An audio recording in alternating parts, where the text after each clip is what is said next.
Bonjour Samuel Vallée, Benoît Huguenin, créateur de WeFace, un nouveau logiciel de conseil en images adapté à la coiffure et à d'autres métiers aussi, donc vous nous parlerez peut-être brièvement aussi des différentes applications. En tout cas, ce qui nous concerne, c'est la coiffure.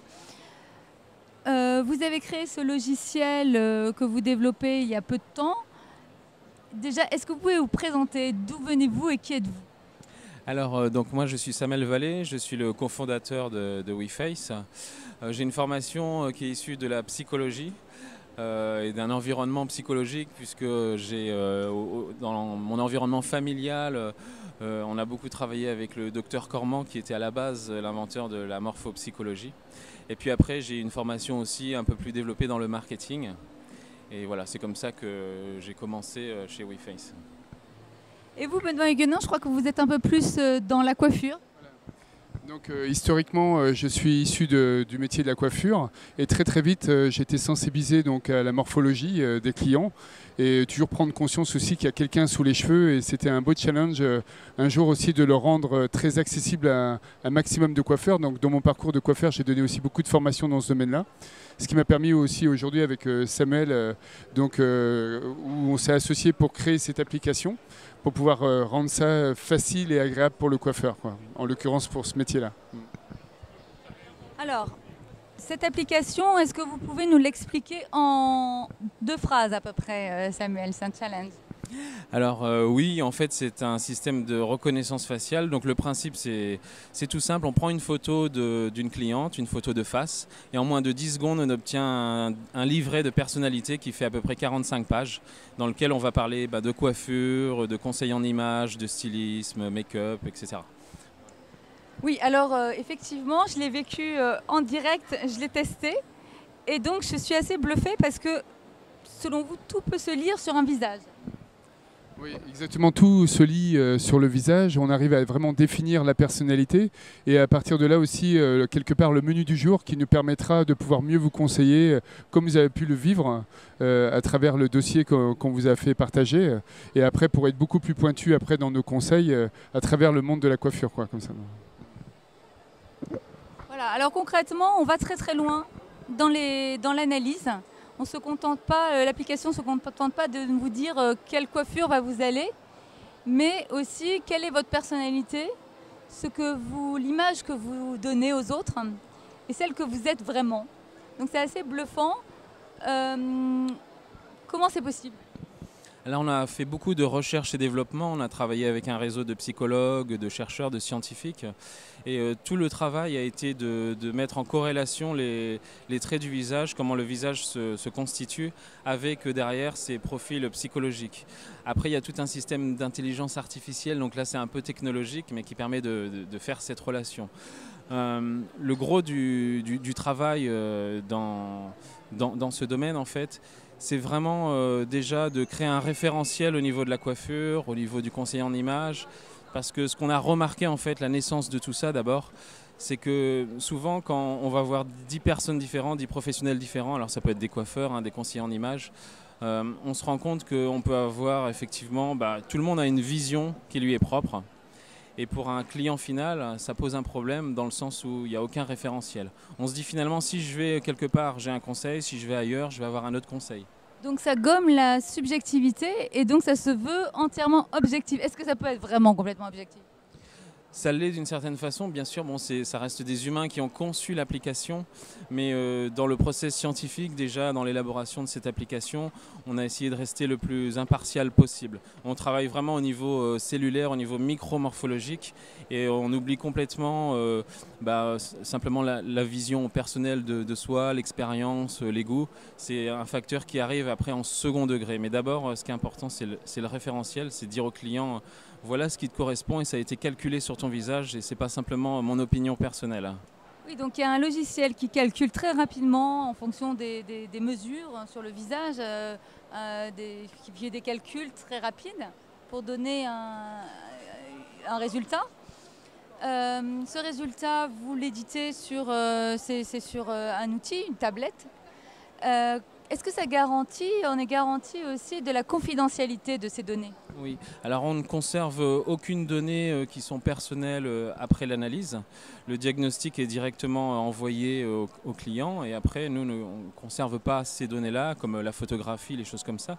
Dans tous les cas, on demande évidemment l'accord au client de réaliser ce diagnostic et on lui explique effectivement qu'est-ce qu'on va faire de ces données. Voilà. Donc ces données servent uniquement pour l'analyse au moment du diagnostic, par exemple dans un salon, et après les données ne sont pas conservées. Donc on essaie de sécuriser au maximum cet aspect-là.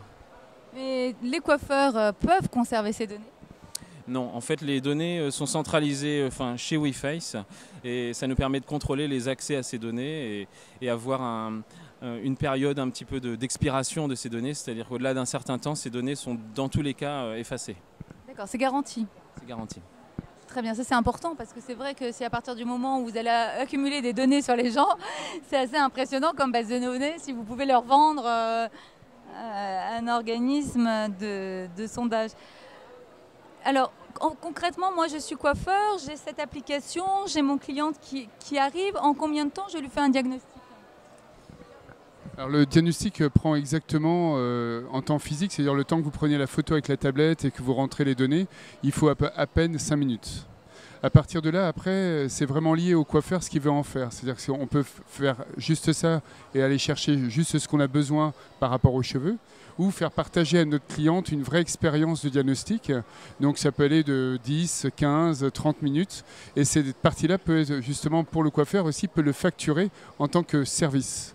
Donc c'est là aussi où ça devient hyper intéressant parce qu'il peut développer son business à travers cet outil-là et aussi pouvoir apporter, c'est un chemin commercial dans le sens aussi, à partir du moment où vous avez acquis certaines données sur le visage, on peut s'appuyer dessus et pouvoir mieux conseiller en termes de couleurs, mieux aussi au niveau des mèches, sur les produits de styling que l'on va mettre après ensuite pour les finitions de coiffure. Tout est passé en revue. Aussi, il y a un certain lissage à travers l'équipe, c'est-à-dire que tout le monde va donner le même message. Donc ça aussi, c'est hyper intéressant. Et donc, on développe tout le système de troisième service ou technique.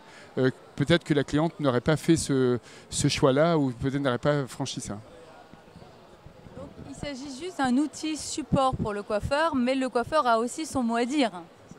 Oui, exactement. Donc ça n'enlève pas du tout, je dirais, l'inspiration du coiffeur, sa crédibilité, son travail. Hein. La tablette ne va pas couper les cheveux, mais c'est vraiment un référentiel qu'on va apporter déjà pour le client, hein, parce que c'est très important pour le client, comme je le disais tout à l'heure, en allant d'un salon à l'autre ou en consultant différents professionnels, d'avoir toujours le même diagnostic. Donc vraiment, le cœur du programme, c'est le diagnostic, c'est fiabiliser le diagnostic au maximum. Et ce diagnostic va être utilisé comme un référentiel pour le coiffeur pour déjà faciliter le dialogue et puis apporter des conseils beaucoup plus crédibles et plus pertinents à ses clients. Avoir un support sur lequel on peut se baser vraiment pour conseiller, ça fait vraiment la différence avec un conseil qu'on pourrait donner comme ça au feeling. Donc ça pour le client aujourd'hui, hein, c'est quelque chose de fondamental d'avoir un référentiel dans le diagnostic. Alors il y a deux niveaux d'analyse, je crois qu'il y a un système plus complet avec une analyse très complète, autrement on peut avoir un conseil plus condensé, donc c'est pas le même prix. Non, donc voilà, on a, afin de répondre aussi aux besoins du marché de la coiffure, aussi on sait que le temps c'est quelque chose de précieux. Il y a vraiment deux types de diagnostics.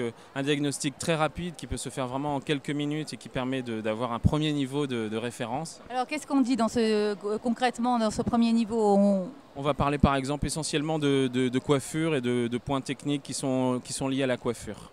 Alors que dans le deuxième niveau de diagnostic, qui est une consultation un peu plus lente, où on veut faire vivre au client une expérience émotionnelle plus forte, on va aborder tous les points qui est liés au conseil en image, donc coiffure, esthétique, make-up, relooking, etc. et personnalité. D'accord. Donc finalement, le coiffeur visagiste, il n'a même plus de raison d'être puisqu'il suffit d'avoir ce logiciel et on n'a pas besoin de formation. Alors oui, cet outil-là va vraiment nous aider en termes de formation parce qu'il est auto-formateur. Donc c'est ça qui est hyper intéressant. Le côté visagiste, tous les coiffeurs sont visagistes, mais justement, comme disait justement Samuel, c'est qu'il n'y a pas de référence. Je veux dire, chacun a son propre visagisme. Grâce à cet outil-là, on a pu créer cette référence. Et voilà, on espère qu'il va prendre cette référence-là. Après, comment dire, par rapport au coiffeur, ça apporte tellement de choses pour connaître sa cliente que le visagisme a toujours lieu d'être, il existe toujours, mais le coiffeur va pouvoir s'appuyer sur cette référence-là pour aller plus loin. Alors je rebondis ici sur le fait, et je suis bien placé pour le ressentir, la première chose que le coiffeur va souvent va dire, c'est-à-dire mince, ça va me remplacer, alors que c'est complètement faux. C'est pour le vivre et l'avoir vécu. Souvent, le cas d'une première visite va nous mettre beaucoup de freins ou va mettre de la rétention pour aller doucement avec nos clientes, pour l'acquérir, pour qu'elle apprécie déjà notre métier, notre travail et puis aussi qu'on la fidélise. Mais grâce à cette application, on va pouvoir passer de la première visite à la 4e. Donc on va fidéliser. Et on va libérer tout le côté artistique du coiffeur parce qu'il n'y aura pas de frein émotionnel lié à la première rencontre ou ce qu'on veut faire. Ce soit aussi pour des juniors parce que ça libère complètement le côté artistique des juniors par le fait ils ont un accès tout de suite à la cliente parce qu'on sait que quand on est jeune, on a beaucoup plus de difficultés à rentrer en contact avec des personnes voilà, en tant que client, quoi. Oui, ça enlève les freins, ça libère un peu la créativité et en même temps, ça permet aussi d'aller un peu plus loin dans le conseil et l'écoute et la relation avec sa cliente. Ça ouvre des portes. C'est ça. Ça libère complètement cette relation, ça ouvre des portes, mais ça reste très pointu et très professionnel. Donc là, et du coup, aujourd'hui, dans le monde d'aujourd'hui, nos clients, c'est parle-moi de moi, il n'y a que moi qui m'intéresse. Donc là, on est vraiment dans ce fait, et là, on va toucher au cœur nos clientes et on est très pointu. Donc aussi, en termes par rapport au métier, on a une crédibilité qui est beaucoup plus élevée. Et j'irais nous prendre comme référence aussi pour dire oui, lui il sait ce qui correspond le mieux et il me donne des arguments, mais pas ce qui est mieux simplement physiquement, mais ce qui me correspond ici et maintenant, vraiment le menu du jour. Oui, parce que les choses évoluent, si le même conseil n'est pas forcément valable 3 mois après. Et ce qu'on veut vraiment initier à travers cette innovation, à travers WeFace, cette notion de mouvement. C'est-à-dire qu'on a un gros problème aussi dans nos métiers, c'est qu'on perd très très vite les clients. C'est-à-dire qu'on a une durée de vie aujourd'hui d'une clientèle de 2 à 3 ans. Alors qu'avec ce type d'outil, à chaque fois que vous venez, on prend ici et maintenant la photo. Donc c'est le menu du jour. Donc à chaque fois, c'est comme si c'était la première fois. Et il y a un réel changement. Alors j'entends tout de suite, ah bah oui, mais en fin de compte, oui, mais je reste toujours pareil. Mes clients ont aux habitudes, voilà. Mais oui, mais ok, mais si vous leur proposez jamais rien, on va pas les provoquer. Alors qu'à travers vous, les clients, leur vie change, l'environnement change, donc forcément ils ont envie d'autre chose. Ils ont grandi, ils ont eu plus d'affirmation ou moins d'affirmation. Et ça, il faut arriver à le capter. Et nous, dans notre métier, c'est très difficile à le prendre. Alors ce type d'outil nous aide et nous facilite ce type de relation. Pour l'avoir testé, le résultat est vraiment bluffant. Donc on lit tout sur notre visage. Alors moi j'ai une question à vous, Samuel. Dans quelle mesure donc c'est notre visage qui détermine notre tempérament, notre personnalité, qui modèle notre visage? En fait, le corps, c'est quelque chose de biologique et finalement, tout ce qui est dans la nature aujourd'hui répond à des phénomènes, des lois physiques très précises. C'est que simplement, n'importe quel organisme s'adapte à son environnement. Et le corps est biologique et il ne fait pas exception à cette règle biologique. Le corps a besoin de s'adapter à l'environnement. Et le visage, c'est ce qu'il y a sur le corps en fait, qui change le plus facilement, le plus rapidement.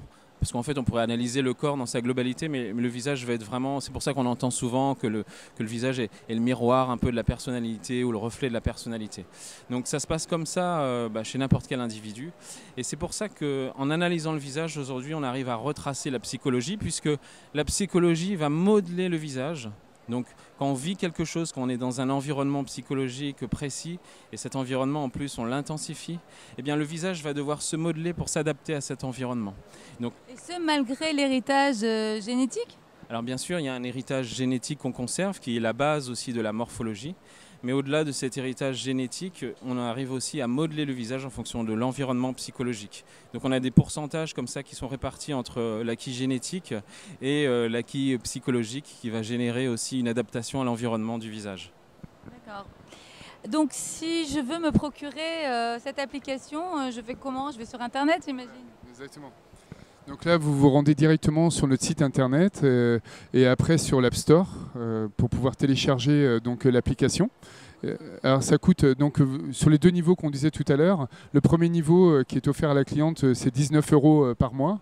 Et le deuxième niveau sur lequel vous pouvez le vendre. Alors aujourd'hui, les clients qui utilisent Fesskis, qui est le deuxième niveau, ça coûte 49 € par mois. Et ils peuvent le vendre aux clients, à leurs consommateurs, entre 69 et 129 €. C'est ce qu'on voit aujourd'hui sur le marché, sur le prix qui est vendu. Voilà. En fait, la cliente, elle est obligée de passer par le professionnel pour avoir ce diagnostic ou elle peut l'avoir toute seule sur Internet? Là, en tant que client consommateur, elle n'a pas accès à ces données-là. C'est vraiment privilégié aux professionnels. Donc, ça soit autant dans la coiffure et on est dans d'autres domaines, comme vous disiez tout à l'heure, dans l'optique, même aujourd'hui dans la robotique, parce qu'avec tous les outils connectés, on a besoin de mettre de l'émotion, de la sensation, de mieux nous connaître. Donc, vous voyez, ça participe à toute cette évolution-là. Mais ça reste professionnel. C'est passionnant et intéressant. Bravo pour cette innovation et je pense que ça peut vraiment changer la donne dans les salons de coiffure. Merci beaucoup et très bonne continuation.